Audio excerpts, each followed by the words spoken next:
Okay. Baruch Hashem. It's on the it's working well. Last couple of weeks it was good. Yeah, it's much better quality than one night. Okay, we'll tell you, Baruch Hashem. Here we are, the first Monday night of the year, right? Sunday night, but it's Monday already, Leil Sheni. And as our practice is to have a halacha shir, which we learned that Torah is the biggest kapara that a person can have. So before Yom Kippur, the number one thing you can do to help you have kapara is to learn Torah. And from all Torah, what is one of the highest levels of learning Torah is learning halakha. So here you have in Hilchot Shabbat, it's coming out of Shabbat Shuvah. We, Baruch Hashem, are starting now today, volume 22 in the Tzurba Mirabbanan, just to put things in perspective. This year started a couple of years ago, and we started with volume 10. We're now up to volume 22, so that's 12 volumes in. Shabbos, Hilchot Shabbat, started with volume 16. This is the 7th and final volume that we are now starting for Hilchot Shabbat.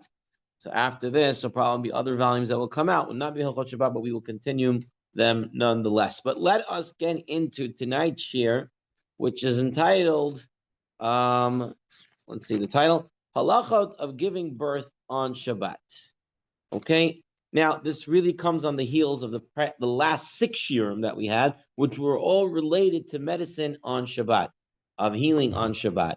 Okay, so obviously we already saw that a woman who is in active labor is considered a cholish yesh bo sakana.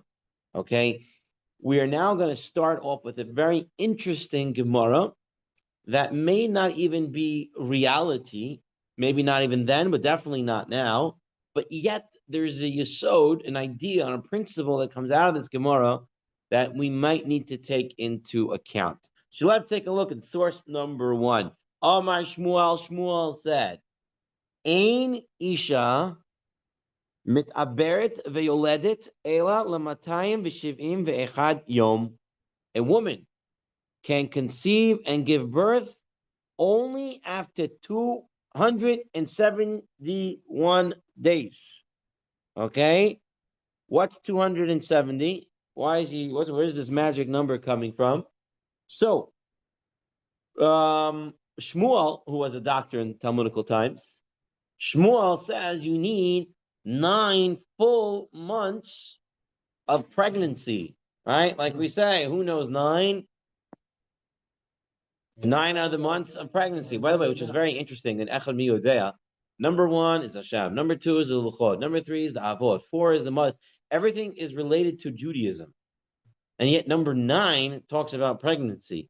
I thought everyone gets pregnant, right? Why is that something that's in the Echad of Mi Yodeas? But regardless, it's not a Pesach Shir right now. But,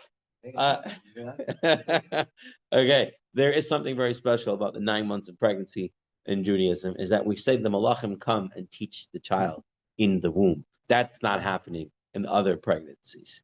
So it's the 9 months, not stop 9 months pregnancy. We're talking about 9 months of learning Torah in the womb. That's the 9 months. Regardless. So, says Shmuel, you need 9 months. 9 months, a full month of 30 days. 9 times 30 is how much? 270. So, a minimum, you have to have 270 days that she's pregnant. So, she gives birth at day 271. Or the Gemara says, or she gives birth on day 272. Or she gives birth at 273 days. Okay, so that's what Shmuel said. Now, obviously, even in Shmuel's time, we already know that people were born at 7 months, right? But I guess Shmuel, right, a lot. So Shmuel apparently saying this is the normal, should be 9 months full, should be 270 days. She can give birth at 271, 272, 273. Now,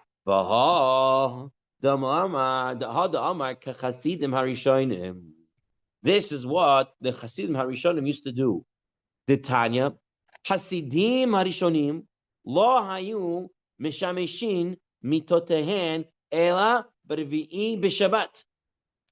Shelo Yavou Nashotehen Lidei Hilul Shabbat.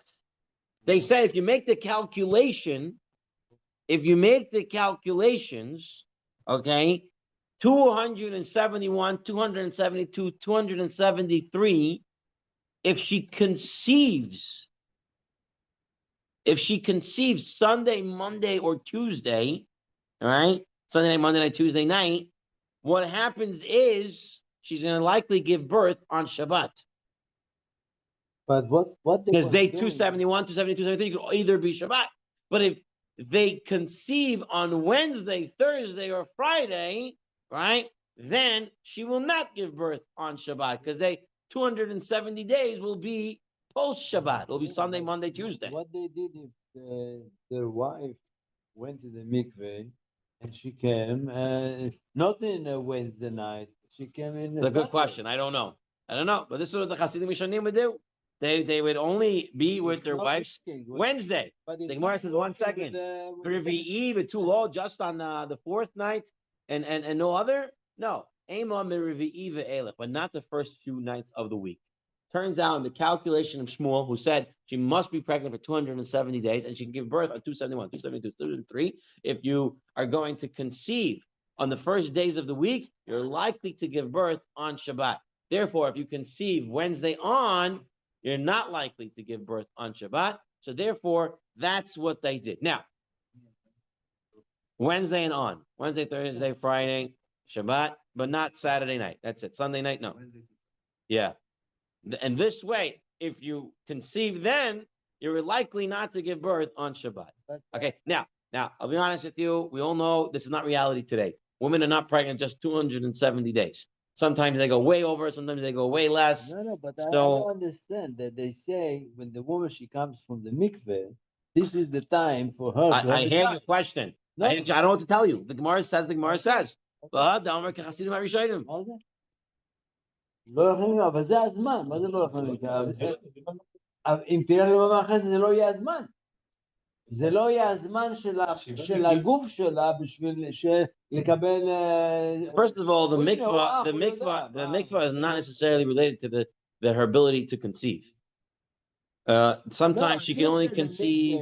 I'm talking about when she counts about the blood, this and that, everything. So everything goes to the night of the mikveh, no? That's why. Not necessarily. Not necessarily. Okay. Yeah. A lot of times conception doesn't happen around mikveh time. Sometimes she is ovulating a little bit before the mikveh time. Sometimes she's ovulating a week after, 2 weeks after. It depends on the woman and her cycle. Sometimes. Right. But most of the time. It depends on the woman. Every woman is different. Okay. Especially nowadays. Regardless, you're getting off topic. The idea here is, first of all, we know that's not true today, and the reality that we see. Women are longer pregnant, lesser pregnant for longer times. No one is worried Sunday, Monday, Tuesday. So what is the principle? What is the idea that comes out of this Gemara? The idea that comes out of this Gemara is maybe I have to do whatever I can to plan not to give birth on Shabbat. Maybe I have to do whatever I can to plan not to give birth on Shabbat. Is it?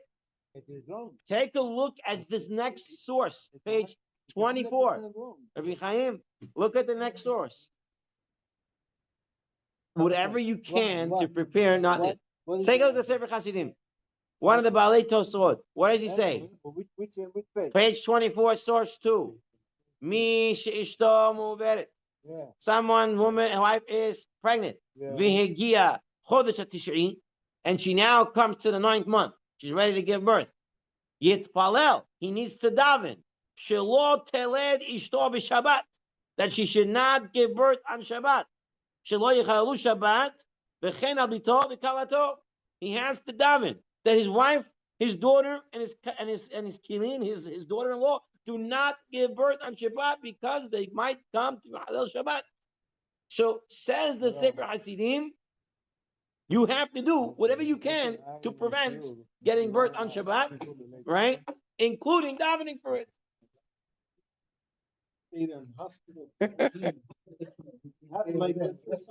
So my question is, are they going? They telling Hashem when to have a child? Next source number 3, Kaf HaChaim. The Kaf HaChaim Palaji says to daven that she shouldn't give birth on Shabbat, he's not so, he's ordinarily. He says, Im Gezeres Abayr should tell Shabbat. Kimali Mail Ledet. After Chas V'Shalom, Im Tamaher Ta'acher Hazman, Yivo Dei Sakana Chas Shalom. Who are we to daven not to come on Shabbat? Maybe he's supposed to come on Shabbat. Don't come. Just come. It's dangerous. And he says, don't get involved with the secrets of Hashem when the baby is supposed to be born. Okay? So you have your tzad here. You have your side. Who's Sefer Hasidim? Sefer Hasidim is the Rishon. They're from the Balei Tosafot. Yeah, the Rishonim. Listen to this. Now. On Shabbat, no visitors. Peace and quiet. Let me tell you, this is actually brought down, the Sefer Hasidim is actually brought down the Yalkut Yosef. In the Yalkut Yosef, he writes as follows, and I'll read it to you. He says as follows. Here's the Lashon. Read it to you. ומכל מקום, מי שאשתו מעובדת והגיע לחודש שישי, יש לו להתפלל שלא תלד בשבת, כדי שלא יצטרכו לחלל עליה את השבת. Daven, that she should not give birth on Shabbat. Here he brings in the Yalkut Yosef as practical halakha, that a person should daven in the 9th month, that his wife doesn't have to go to give birth on Shabbat. You see, now, okay? Every woman, if you go here, you go there, let's learn what this says in the book. Now every woman going to have a child in Shabbat, or Chag, she have to worry about herself, like, no. So we're not, oh my God. We're not saying, we're not saying that you can't give birth on Shabbat. We're not saying that Shabbat, that we do everything we need to do in order to give a birth on Shabbat. They're not saying that. What we took out of the Gemara was, remember, the Hasidim Rishonim tried not to conceive on Sunday, Monday, Tuesday. This way, they're most likely not to give birth on Shabbat. So you see, you have to do something in order to minimize the Chilul Shabbat that goes along with giving birth on Shabbat. So therefore, the Sefer Hasidim said, daven that you shouldn't give birth on Shabbat. That's something you can do. Chaim was like, who are you to get involved? Don't daven anything about not giving birth on Shabbat. It is a tefillat shav. Is it a tefillat shav? I don't know. I don't think so. Tefillat shav. The halacha says to say it. The same thing, like you can say, I don't want the sun to come tomorrow morning. No, it's not. No, it's not. If the doctor says she's going to give birth one day, and this day, Wednesday, whatever, September, whatever, is she actually giving birth that day? No. So it's not that we know for sure she's giving birth on Shabbat. So we're saying, okay, listen, Shabbat is 25 hours. We'll give birth to her before, give birth to her after. All right. The body knows when the baby is going to come. That's it. Okay. All right. So we're not saying if the body's ready, it comes. We do what we have to do. What kind of a tefillah it is? David Hasidim says to say it. The Algid Yossi brings it down as practical. All right, you don't understand it, but they understood it. Fine. It's like I tell you, there's many things in the halakha say if somebody says something, it's like tefillat shav. There is something. Okay, like but this was not a tefillat shav. Same thing, tefillat shav. If the body is all right, fine. Okay, I hear you, Reb Chaim. I hear you. You could go with the Kaf HaChaim. You have what to rely on, not to daven about that, but it seems to be that there's plenty of room to daven for that.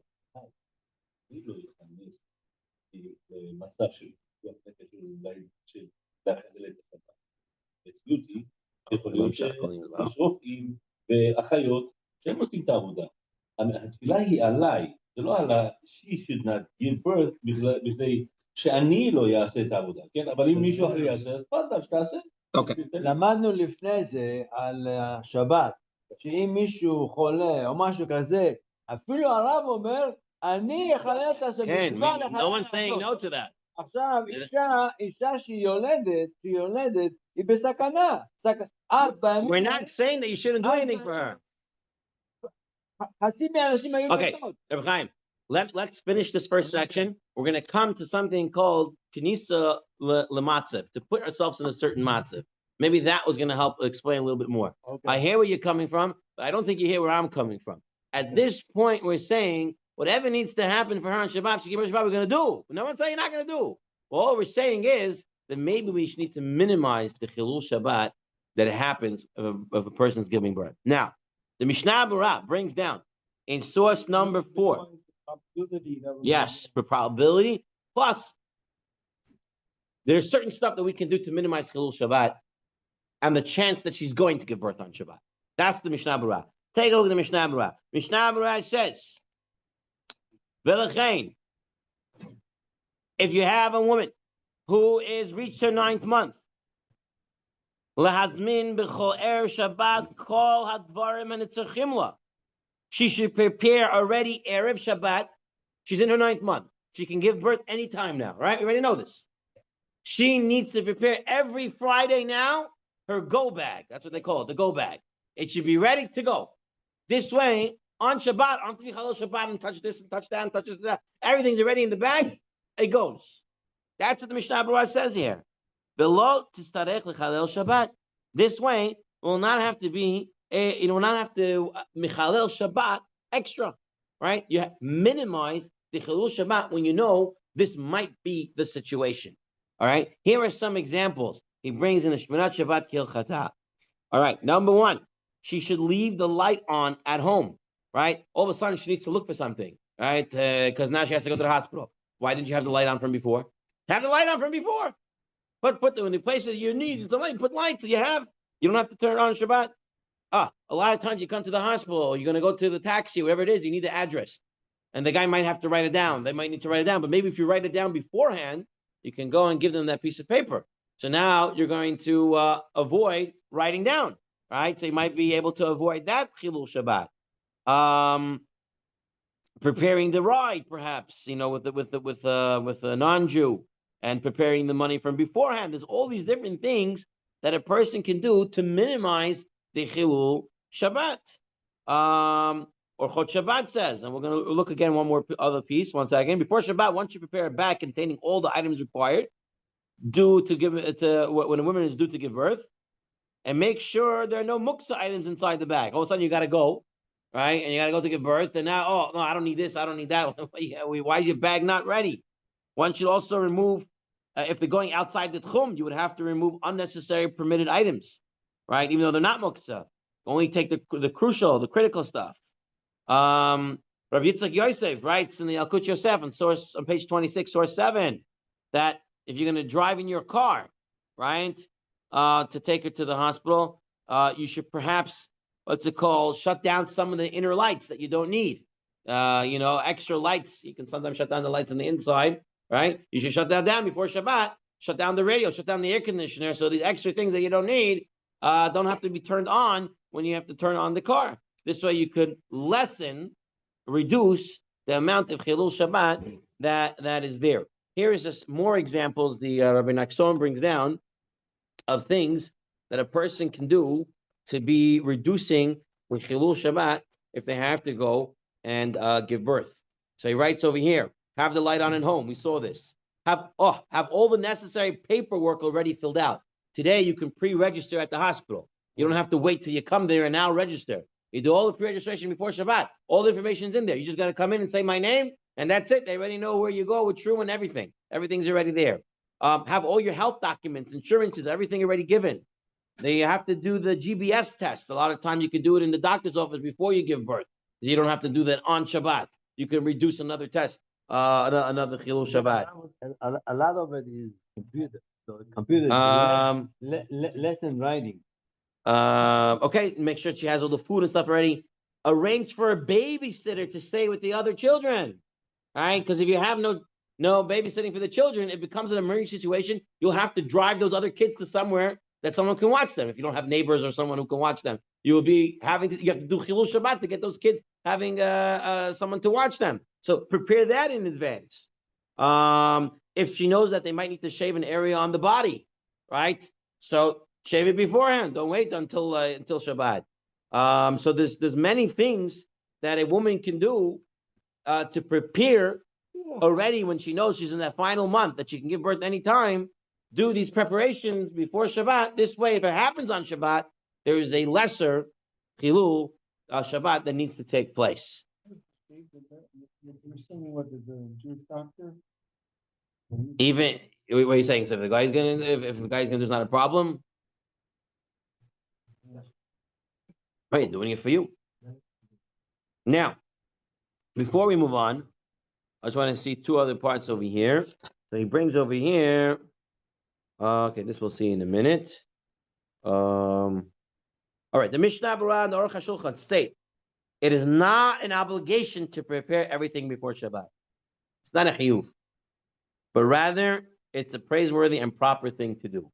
So if on Shabbat now she has to give birth and she didn't prepare anything, you're going to go ahead and prepare what you need, right? But it's proper and praiseworthy to go and do these things at Erev Shabbat so they are ready. And one other point that I want to bring down, here, the Yalkut Yosef brings from the Sefer Hasidim, once a woman has reached the 9th month, she should prepare on each Friday all the things that she might need if she goes into labor on Shabbat. So it'll not be necessary to desecrate Shabbat to prepare them for her. So we see here, again and again, that the proper thing is to prepare in advance. Okay? By the way, that sometimes makes all the difference between a smart person and a not smart person. Someone who prepares in advance. You study before the test, you're going to do good. You don't study before, you're not going to do good. All the time, preparation is a very important thing. All right. Now, we're on page 26, source number 8. Okay. Abutai. Abutai. Right. The Chacham, his eyes are in his head. He's seeing in advance. He's prepared. He sees what's in advance in the future.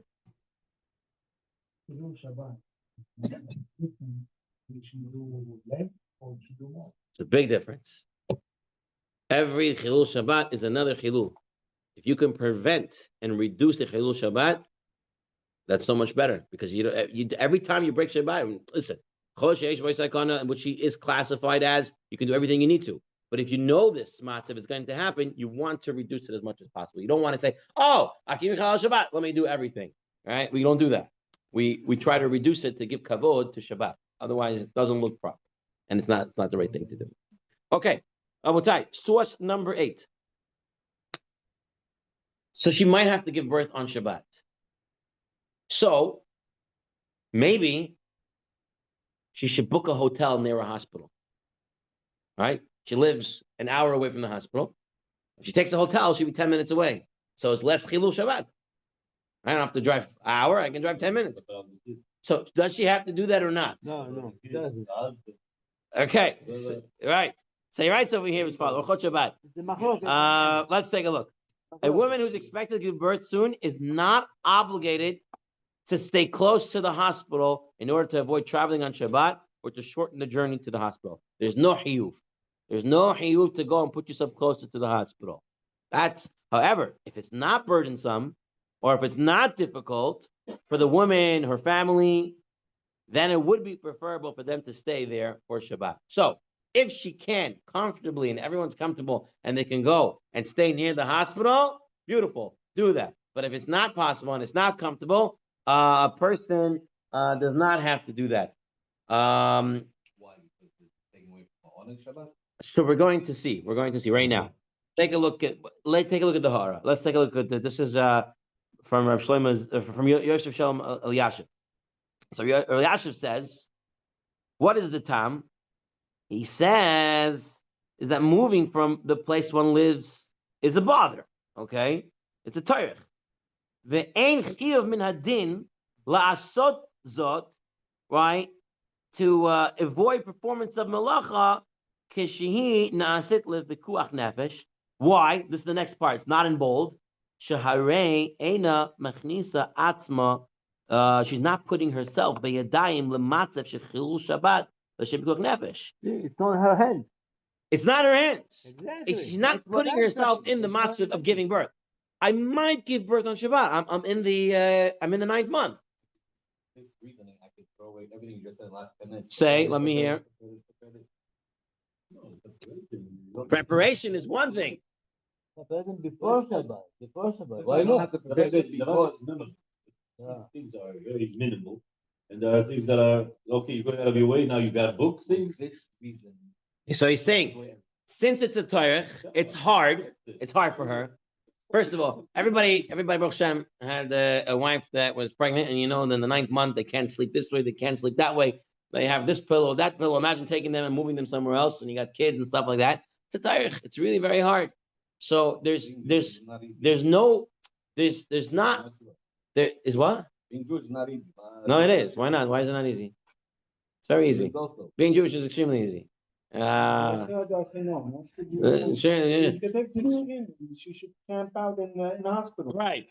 So we're not going to say that, right? She's going to be in the lobby. This is what exactly what happened there. Ready to go. He says. Now, here's the more question. Let's say she lives half hour from the hospital. But now there's a simcha in the 9th month of pregnancy. And the simcha takes her now By the way, an hour and a half from the hospital. So she has to go to the simcha. Can she go to the simcha? Or do we say, yes. hold on, stay home? All right, so what is it? Reb Chaim She says, can yeah. go. Yeah, she can go to the simcha. Absolutely. Again, it's because we don't know for sure she's going to be giving birth, that she's going to be giving birth on Shabbat. There's no vadai over here. It's possible. So because of a possibility, and she's not putting herself into giving birth, right? She's not kinisa l'matzav. She's not going into this matzav, making herself having to give birth. She would be allowed to go to the simcha as well. It's a simcha. It's considered a dvar mitzvah. And she would be allowed to go, says Rav Elyashiv. She's fine. Okay, At the moment she's so, fine. What? Not simply yet. Well, yeah, that's what Elyashiv seems to be implying. He's saying it's for dvar mitzvah. The gam pamim the havikahoylach dvar mitzvah. מכניסה את עצמה ל- He didn't talk about vacation. He's implying it because Elyashiv is saying that for dvar mitzvah, simcha would be considered a dvar mitzvah, but she'd be allowed to go the other direction. So perhaps if it's vacation, maybe she shouldn't. So Tzia wants to say that a vacation could be a dvar mitzvah. You know, it's for shalom bayis and for health reasons. לא הבנתי. דבר מצווה. No, so yeah, so some can say vacation is dvar mitzvah, it's shalom bayis, it's for health reasons, so it's a dvar mitzvah also. You have to ask at that time. But Sion, Rami says, who's going on vacation in the 9th month of pregnancy? The woman says, don't book me a vacation in the 9th month. I'm not going to go. Right. Okay. So since we talked a little bit about being knisa l'matzav, going into this matzav, putting yourself into a matzav. Now here we said she's not, because she's not putting herself in any matzav. She is maybe fine, right? she may not give birth. No reason. 100%. But there is a sugya about Brit Milah on Shabbat. So the Talmudical times, you had to wash the baby with hot water before and after the Brit. So you'd wash it on Friday night, and then after the Brit on Shabbat morning, you would have to wash the baby again with hot water. Okay? They wash the baby. We don't do that. No, today we don't say that. They held that if you didn't do it, it's pekuach nefesh. Today we have Okay? all these. So here's the question, Obutai. Everything was prepared before Shabbat. The hot water was ready. It was there. Then, hold on, listen. They prepared the hot water. They washed the baby on Friday. Shabbat morning, they're about to do the Brit. And they have the hot water in the next room. And one of the young nephews, in my case, one of the young nephews came running into the room, knocked over the hot water. Now, You need to make a new. there's no hot water. You need to make a new hot water. Right now, there's no pekuach nefesh. So I cannot prepare the new water. And if I don't give the kid a Brit Milah, he will not be in pekuach nefesh. I won't have to make a new water. But if I give the kid a Brit Milah, then I'm kinisa l'matzav. I'm going into the situation and putting him into pekuach nefesh, and now I'll have no choice but to boil up water. So here's the question. You need the hot water. You need hot water. What do you mean hot water? You need hot water after the Brit to wash the baby. Today? Back in the talking about Talmudical times. Okay? If you didn't do it, it's pekuach nefesh. You can die. I'm asking why. That's what the science of the time was. That was the science. That was the medicine. It had to be done. So here's the question. The kid is right now healthy. As long as I don't give him Brit Milah, he's not going to need hot water. Yeah, but it's So- today you have to give it by Yom HaShmini. But should I put him into a case of pekuach nefesh? And now, because I'm doing that, now I'll have to boil water? We don't know. So We it's a don't machloket know. rishonim. We don't know. It's a if you're machloket gonna be, rishonim. pekuach nefesh. The Baal HaMaor says, push off the Brit. Push off the Brit. Mila is doche Shabbat, the actual Mila, but not boiling water.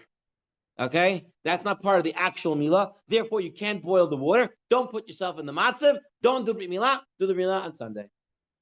Push it It's off. not sharp or something, you can't sharpen it on. Right? You can't do the machir and you can't do the preparation stuff. It has to be ready to go. So said the Balamor, no Brit Milah on Shabbat if the water got spilled on Shabbat. The Ramban, so Nachmanides, he says, Ein mitzvah, Elishayta. There's only the mitzvah at its proper time. And our job is to do the next thing. The next thing is what? Is right now, it's time for Brit Milah. So you make a Brit Milah, now he's Bekuah Nefesh, now boil up water.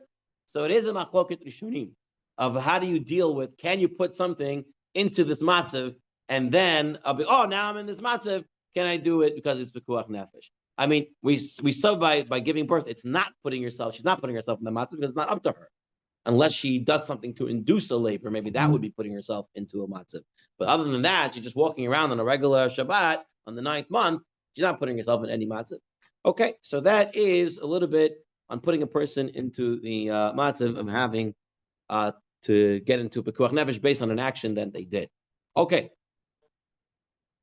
It was considered medicine of the time that it had to be done. They had to wash the baby to give it chizuk, to give it strength. For the body, for the whole body.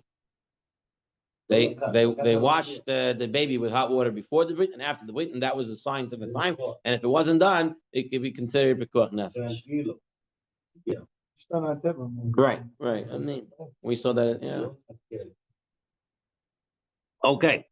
Now, the question now is about page 28. The question is, when is it considered that she's in labor?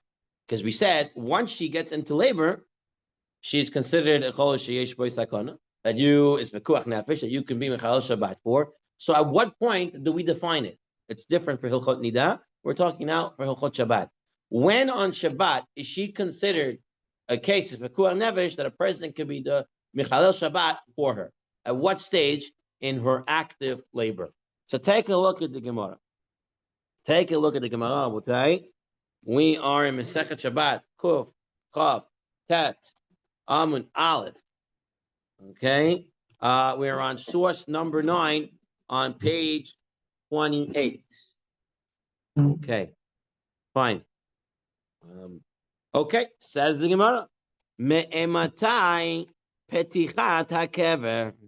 When is it considered the opening of the womb to be considered that she's in active labor? So Amar Abaya says, Misha'a sheteshev al ha'mashber. Once she sits on the birthing stool. So that means she's already on the hospital bed and her legs are up and she's ready to give birth. What does that mean? The birthing stool. Today we know a lot better. The Sidrei Tahara says, as long as her labor has begun in earnest and she requests the midwife's presence, she's considered at the stage of sitting on the birthing stool, even if she's not actually on the birthing stool. Could be also 30 hours. From this time could be also 30 hours. Okay. So anyway, that's the first opinion. Abaya says it has to be on the birthing stool. Right now, we're just reading a Gemara. Let's on the birthing stool. He's on the hospital bed. That's what it means. Okay, today is different. We're talking about she's on the hospital bed or she's on the birthing stool. Next, Rav Huna b'rei Rav Yeshua Amar Misha'a shehadam shotet veyored. The time the blood is dripping down as a result of the labor. So all of a sudden, there's blood coming down from the womb. It's not the water breaking. We're not saying it's the water breaking. We're saying the blood's coming up. Blood is after the water breaking. I don't know anything right now. Yeah. Okay, now. 30 words. Yeah, this is a further time. The water breaking is early. But right now I don't know anything. I'm reading just the Gemara. Now, and then the Amrla and others report, you know when it is? Misha'a shehavrotea nosot ota ba'agapeha. It's when she can no longer work and she needs her friends to assist her in walking. Okay? So when they get contractions very close to each other, they can't walk very well. They stop every 2 seconds. They need someone to actually help them walk. So these are the three opinions. Number one, she's on the birthing stool. Number two, the blood is starting to come out. Number three, she is can't walk anymore. She needs help to walk. I have no idea. I have no idea. I have no idea. I think they're all considered to be one. Okay, so you're gonna go. You're going with the Ramban. We're not up to the Ramban yet. We go with the Rif. First, the Rif. The Rif says, 1 second. What does he mean? The rabbis, and from the fact that Rabbi Huna does not say until the blood flow and descends, but rather from the time the blood flow and descends, that he refers to a time preceding sitting on the birthing chair. So, according to the Rif, the blood going is before you go to the hospital bed. So what should we do? We're not going to be mechalel for her until the blood flows, and she's sitting on the birthing chair. So says the Rif, we're machmer. We're not going to, the blood is going, you're not going to be mechal Shabbat for her. She's not still. We're going to wait until she's on the birthing chair like Abaya. And says the Rosh says, I'm astonished. Who is he? Why Lama Pasku Safek Nefashis Lechumra? Why are we saying she's a Safek Nefashot? She's Kuach Nevish, and you're saying Lechumra? Wait until it's a later stage, right? So the Rosh was already amazed by the Rif's psak over here, and the Rambam says from the time that the woman in childbirth has a flow of blood, that's when we start to Mechalel Shabbat for her. But the Ramban in the Torah Adam, and this is what Rabbi Tzion was alluding to, and he says, why did the Rif rule in accordance with the Baya? We're supposed to we say, Safek Nefashot. What do we say? Safek B'kuach Nefesh. We said, B'chalel Shabbat. So why is he saying no? So he says, it seems logical that they're not dependent on one another. El Misha Sheyeshiva Al Mishaber. Or Sheshotet Adam Veyored, or the blood is coming down and falling. Or her friends are carrying her. All of them. Any of this. Once any of these happens, Harei Becheskat of a Sakana Ve'oisin, and you do what you have to do for her, and you can Mechalel Shabbat. So Reb Tzion was Mechadish like the Ramban to say that each one is considered the start of being in a sakana and active labor. They will not make all these considerations. Asking people helping, blood is coming up. They will take you right away to the. Who? Tzala.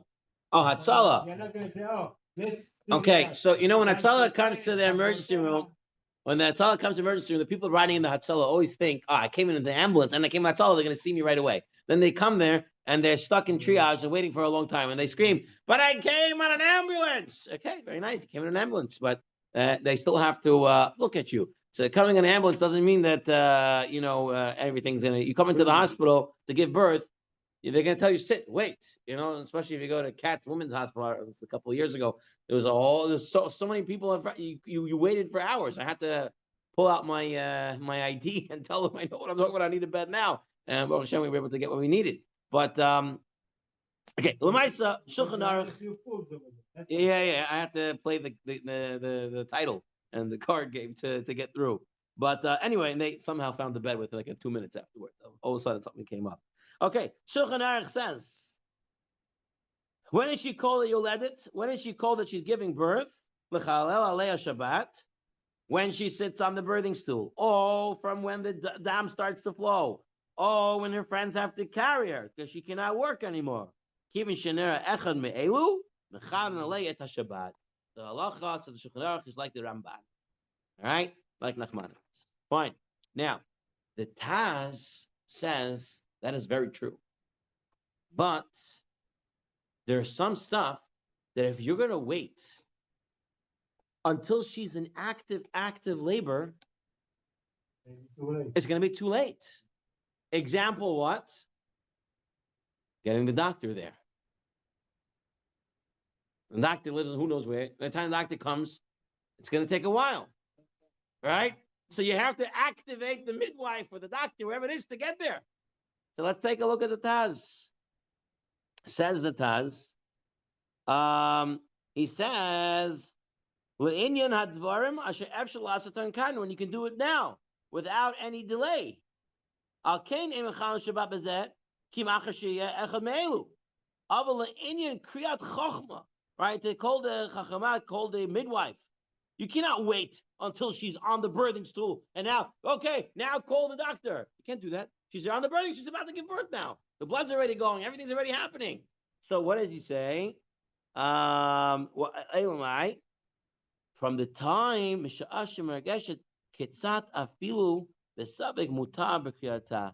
even if she's feeling something, some sign of labor, so contractions, some contractions, that's already time to call the doctor. Okay, so very good. So Rabbi Nachson in his sefer wants to tell us as follows. He says, hold on a second. What did I put here? Halacha 6. Okay. Once a woman begins to feel a constant contractions, and he says every 5 minutes, or even earlier, if her water breaks. Like Tion said, the water breaking is an earlier point. So once the water breaks, or she's feeling frequent contractions, he writes over here, if someone lives further away from the hospital, then even 10 minutes apart is already the time to call the doctor.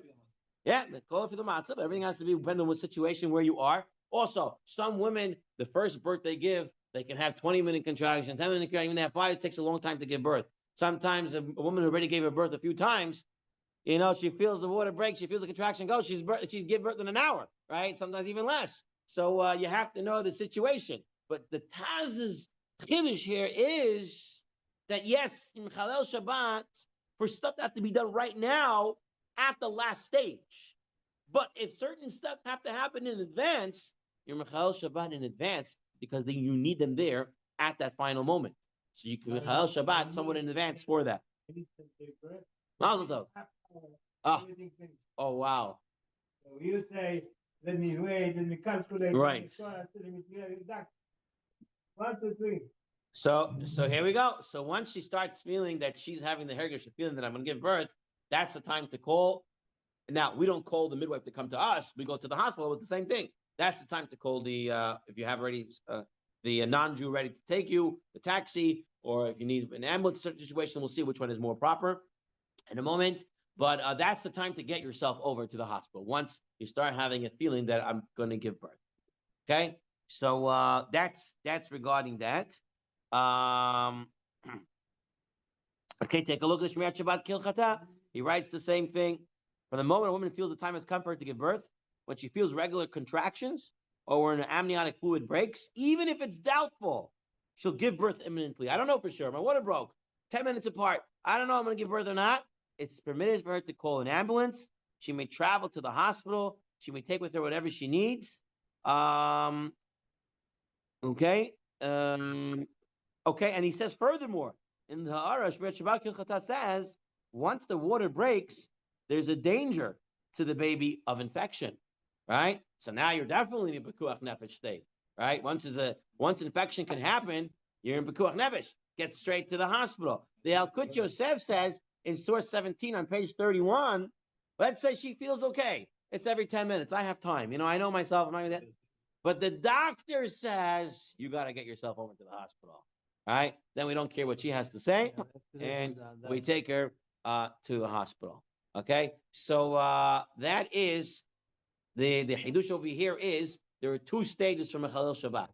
There is the stage where I have to get myself to the place, or I have to call the midwife. I have to get there, and that requires extra time. That's when you can Mechalel Shabbat for that. For the other things, turning on the lights and whatever else she needs, that only happens at the time that she's giving birth and the time of active labor. And by the way, that's a good phrase to remember. The term active labor. So if you have to go to the hospital, you want to say that to the triage nurse. My wife is, or my sister, whoever it is with you, is in active labor. Because when you say active labor, now it sounds they have to go a little faster. Otherwise, they're going to be sitting there a long time. I spoke with a child once, and he told me when it comes to when they get a call, they are not making all this calculation. How much is open, when should be coming. They consider this today is not Shabbat. Consider today is Tuesday. You talk about Hatzalah? Yeah, they do everything as if they don't know what I'm expecting. Not tweet. They come today for them. It's Tuesday, So and don't they have do all- everything. Because they don't have all the medical. So knowledge. perhaps if you're calling Hatzalah, they're assuming you already think it's a pekuach nefesh state. You know, you're in that stage where you're calling them. That's a pekuach nefesh. So they're not going to start questioning you. Is it really? Is it not? You know, okay, it's a pekuach nefesh. Something pekuach nefesh. Something pekuach nefesh. We already learned. You mechal Shabbat. You do what you have to do. Ah, very good. So traveling to the hospital, right? In the next section, traveling to the hospital. Should we call a taxi or should we go with an ambulance? Depends. This poor guy. It's depends. On Shabbat, why she's Jewish guy? No, but it's depends. She's It gonna depends. she'll be I don't- longer If for she is 5 about to hours. get better, you need an ambulance. Another hour. The Orchot Shabbat says, ideally, it's proper to hire a non-Jewish driver, even if one needs to telephone him for this purpose. It is better to call a guy to come and drive, Yeah, if you go before the time. even if there is no non-Jew available, or he may be delayed. Right, you're gonna call the taxi to come. This is one of these taxis that tell you you're coming, but they don't show up for a half hour, right? And you need to get to the hospital, right? One should not wait for him. I had to go to the airport. So I called an hour in advance. I told them I need a taxi. I need a big van to take me to the airport.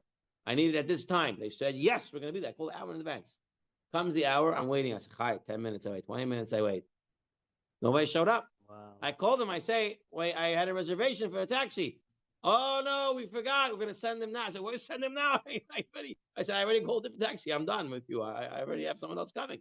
So sometimes you got to give birth, and all of a sudden, where's the taxi? Or you go into the Uber. Sometimes you go into Uber, and then they disconnect you, right? They say they're coming, and then 2 minutes later, they say, oh, we're looking for a new driver. I thought the guy's going to be here in 2 minutes.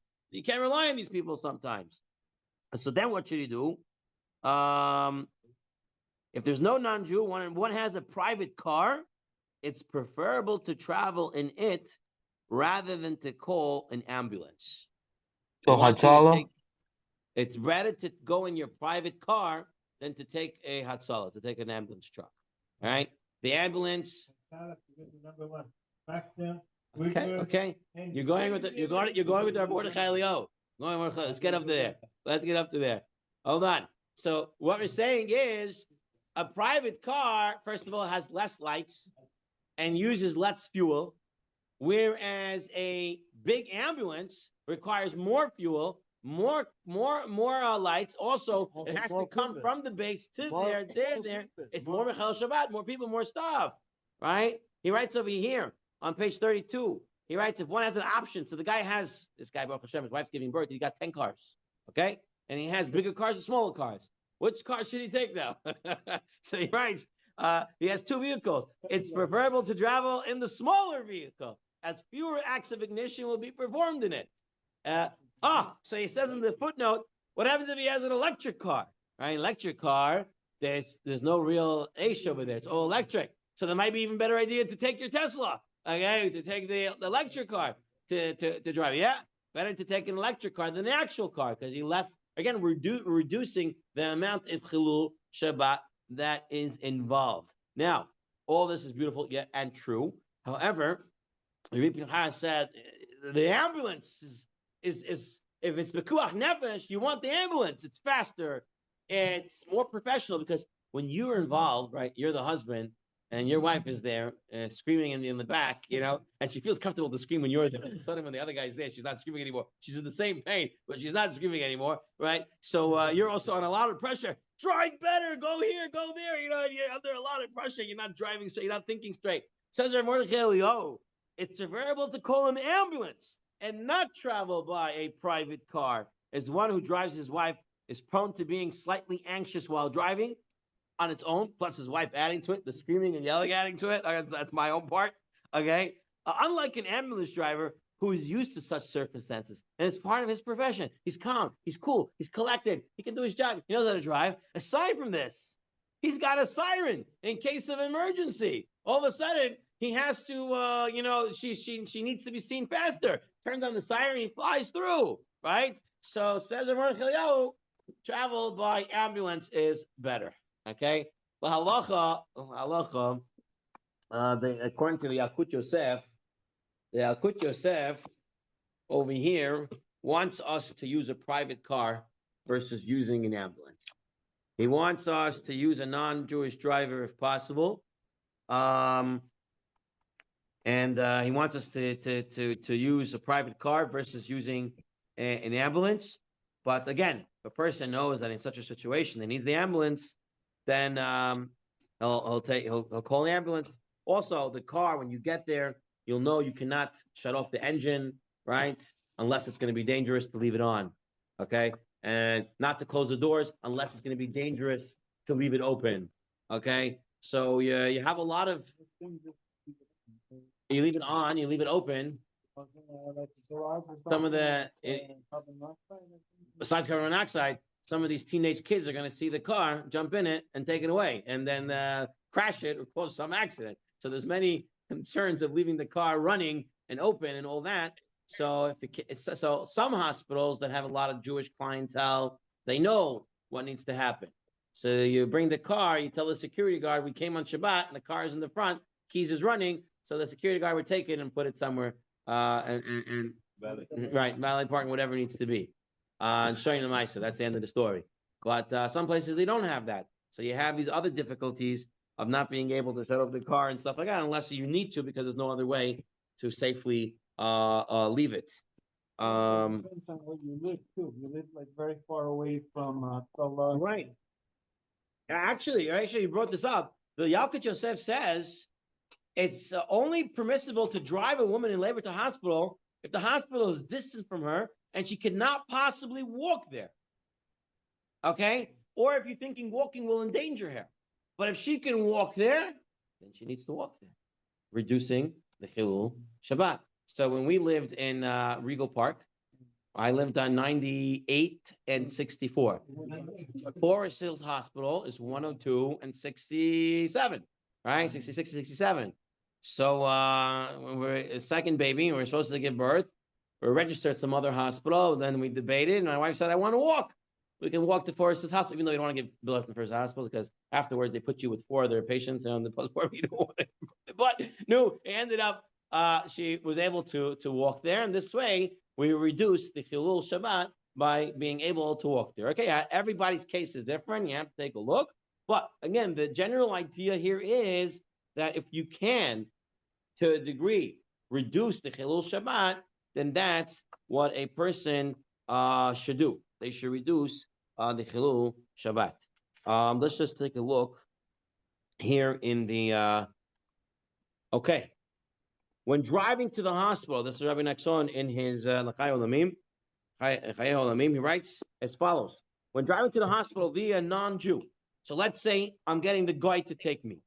Here's some things you should pay attention to. Before Shabbat, one should have the taxi or ambulance's number on speed dial.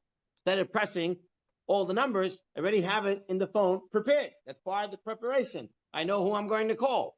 One should have his cell phone on, charged, unlocked, and accessible. Right? You don't want it to, take a look at here, press this, press that. You want everything ready to go. As much as possible to prepare should be prepared. And if you can dial with the shinui, and it's not going to take any time or stuff like that, it's not a crazy situation, then a person should use a shinui when dialing. When possible, the driver's payment should be prearranged or put in a designated place, and the driver can be directed to take it. If possible, one should try to call the taxi or ambulance by using a shinoi or asking a minor. We talked about that already.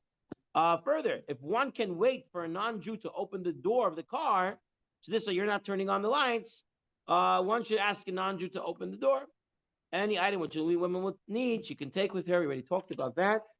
Okay, so again and again, we see, if possible, to reduce, you want to think about everything you can do in advance so you don't have to do it on Shabbat. When driving to the hospital via Jew, or by themselves by car. Here are some of the things you should pay attention to. First of all, figure out the shortest possible route. All right? You don't want to take the longest route to get there. You don't want to take the scenic route. You want to go the fastest route. One does not have to go to the closest hospital if the more distant hospital is superior. So, Forest Hills may not be the greatest hospital, and you think LIJ Catchwoman Hospital is better, then you can go there. You don't have to go to the closest one. Exact change for any possible tolls should be prepared and placed in the car from before Shabbat. I have to go over a toll, I have to go over a bridge. Right? Today, everything's easy pass. But I'm saying the days when you pay the cash, you want to get it to the exact digit. You don't want to stop, wait, give, change, all that. The car which will be driven must be parked in Erev Shabbat in a place where it will not be blocked by other cars or other obstructions. You don't want all of a sudden, you move your car, I got to get my wife to the hospital. All of a sudden, everybody, the whole block is moving cars, right? You want to put it in an accessible place. One should set the car that the lights should not go on when opening the door, if this is an option, right? Some of the cars, you have the button that you can do that. The lights won't go on the inside. What else you need to prepare? The gas tank should be full. All of a sudden, he's driving. He ran out of gas. Let me go fill up now gas on Shabbat. All right, if it's you're allowed to do that, but you should already in advance prepare. I know, but a lot of people are not thinking about that. You'd be surprised. You'd be surprised. Someone is driving his wife to the hospital. It's like, I got no gas left. It's either you or the gas. Which one? We're gonna get stuck here. You got to choose the gas, right? And then she's in the back screaming at you. Why didn't you get the gas there? What were you doing? All right. Once you use the car that is most energy efficient, less fuel or electric, like we already spoke about. The air conditioner and the radio should be in the off position before Shabbat or before turning on the car. The driver's license, registration, other documents that are required for driving or that will be needed at the hospital should be placed in the car before Shabbat. Well, have it already inside, ready to go. Once you turn on the car with a shinui, if possible, one should bring a cell phone along in case of emergency. All right, you need to think about all these things. Okay, buckle your seatbelt before turning on the car. Because if you turn on the car without putting the buckle first, then it says fasten seatbelt, an extra light that comes on. So you want to put on the seatbelt first before you turn on the car. Can come. We're gonna see. To calm her down, there's things that you can do. Anyone that she's needed. Anyone that's needed for her. If the hospital is out of the tchum of the city or there's no Erev there, one should remove any belongings in the car that are not necessary for giving birth. So if you have your trunk full, right, of all these different things, and you're driving outside the tchum or you're outside and there's no Erev, get rid of the other things because you know how to move those things around. Now, one is obligated to drive according to all the laws of the country that one is in. Therefore, you have to stop at stop signs, red lights, crosswalks. Similarly, one should turn on his headlights to see properly when driving. So don't just think, I'm what's it called? I have the kuach nefesh in here. I'm just gonna go through everything.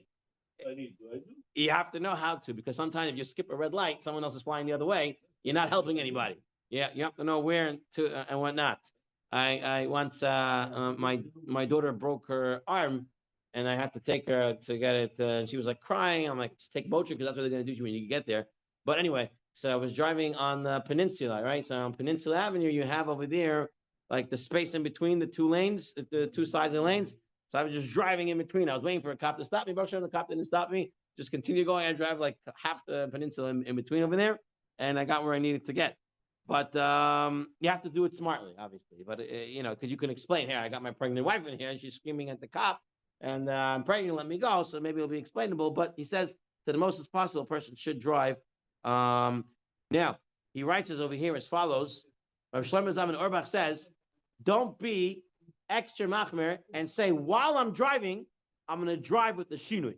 Instead of using my hands on the steering wheel, I'm going to do it with something else. He says, don't do that. Since by doing that, you're putting himself and everyone in the car in danger, since one will not be able to concentrate properly on the road. So don't start driving with a shinui while driving. You drive normally. If you're ready driving, you drive normally. He was driving on the shoulder, and the police came and was running after him. The wife was in the back, and he said, we're going to hospital. He right away put his Sirens follow me. Beautiful. Okay, Rabotai, we'll end over here. That Hashem. Yeah. What happens on Shabbat? The lady, husband, which is going a little bit overboard. Sometimes it's not the husband, it's mother-in-law, it's other. Right. So we did say that psychological or emotional distress, depending if they're going to hurt themselves, then it could be considered pekuach nefesh, and then you could be mechal Shabbat for them. I'm worried about her. So I want to be machal. I want to do extra stuff. She's not asking for it. She doesn't need it. She doesn't want it. She's saying, "Don't do it. Don't call the." Okay. At that point. I want to. Okay. So we'll see. We're going to get into that because that has to do with doing everything for it that needs to happen. So if you have somewhat, we already saw this when Pekuach Nefesh in general, that if we have a legit concern, anyone, right? The Shulchan Aruch said anybody, because everybody's ksatz of an expert. If they think that it's a situation, they can call, definitely. If you feel as a husband that she needs to be at the hospital and she's telling you no, but not just out of craziness, but out of like a legit reason, then you can. Yeah. Okay. We have a minyan, right? Adonai Havetz Leman Tzidko Yagdil Torah V'Yadir.